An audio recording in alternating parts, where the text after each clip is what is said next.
এটা শিখবেন। তার কারণ সঠিক ইংরেজি বলা এবং নিজেকে পারফেক্ট করা, এতে আপনার ইংলিশ প্রনাউন্সিয়েশন অনেক ভালো হয়ে যাবে। এগুলি জানা খুবই প্রয়োজন, তবেই আপনি সঠিক ইংরেজি উচ্চারণ করতে পারবেন। তাহলে চলুন শুরু করা যাক।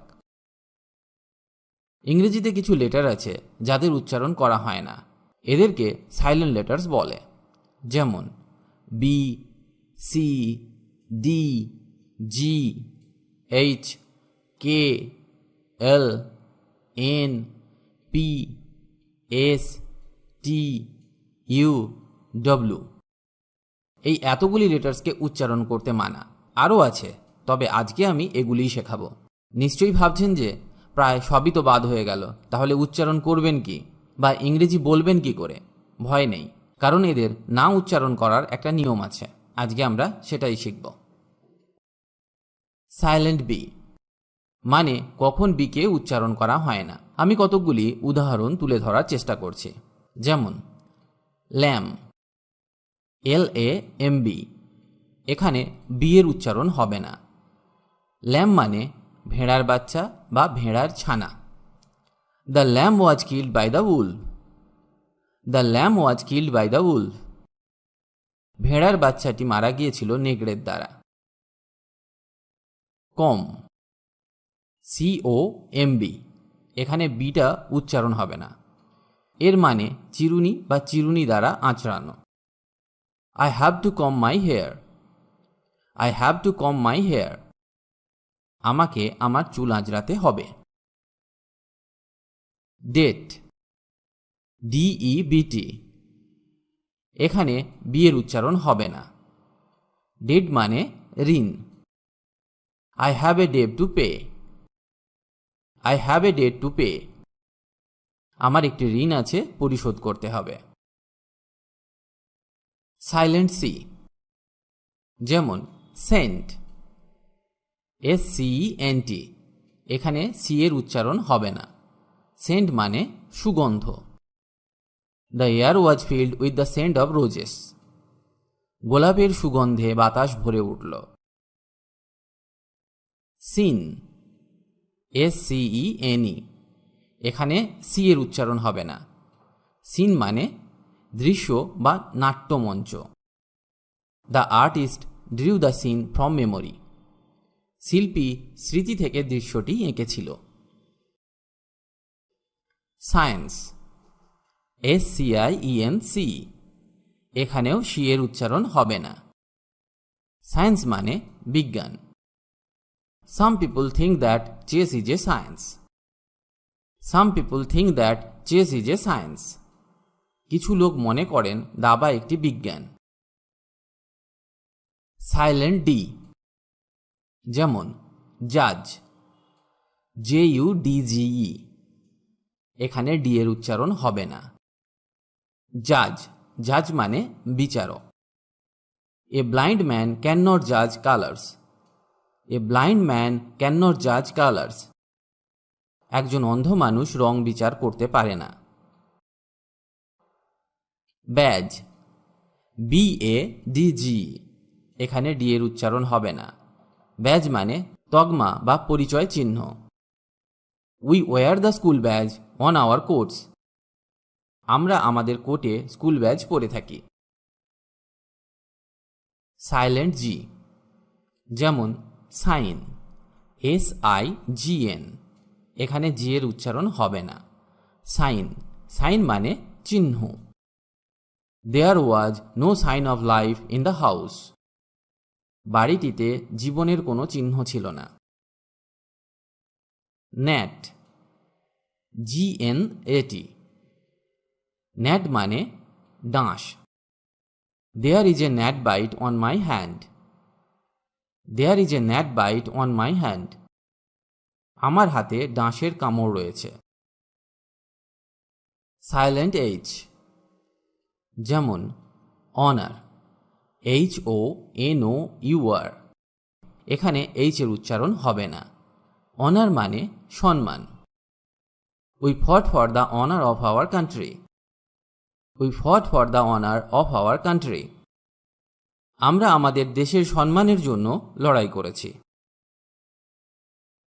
আওয়ার, HOUR, এখানেও এইচ এর উচ্চারণ হবে না। আওয়ার মানে ঘন্টা।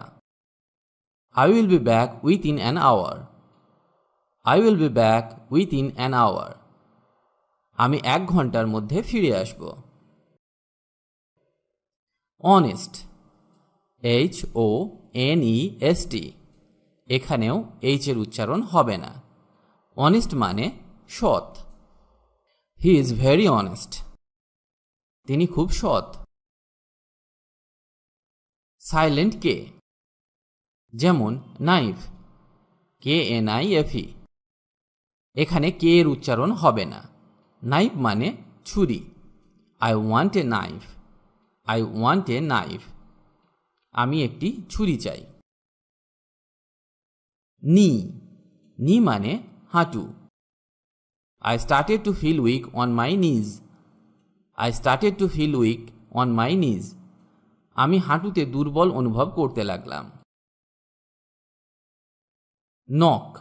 নক মানে আঘাত করা। KNOCK, এখানে কে এর উচ্চারণ হবে না। Knock on the door, knock on the door, দরজা টোকা দাও। সাইলেন্ট এল, যেমন হাফ মানে অর্ধেক। Cut it in half, cut it in half, এটি অর্ধেক কাটো। পাম মানে তাল বা করতল। A bird is sitting on his palm, a bird is sitting on his palm, একটা পাখি বসে আছে তার তালুতে। টক, TALK, এখানে এল এর উচ্চারণ হবে না। টক মানে কথা বলা, যেমন can I talk now, can I talk now, আমি কি এখন কথা বলতে পারি। সাইলেন্ট এন, যেমন হাইম, এখানে এন এর উচ্চারণ হবে না। HYMN, হাইম মানে স্তোত্র বা স্তব। হোয়াটস ইউর ফেভারিট হাইম, তোমার প্রিয় স্তব কি। কলাম মানে থাম। I think this column is interesting. আমি মনে করি এই কলামটি আকর্ষণীয়।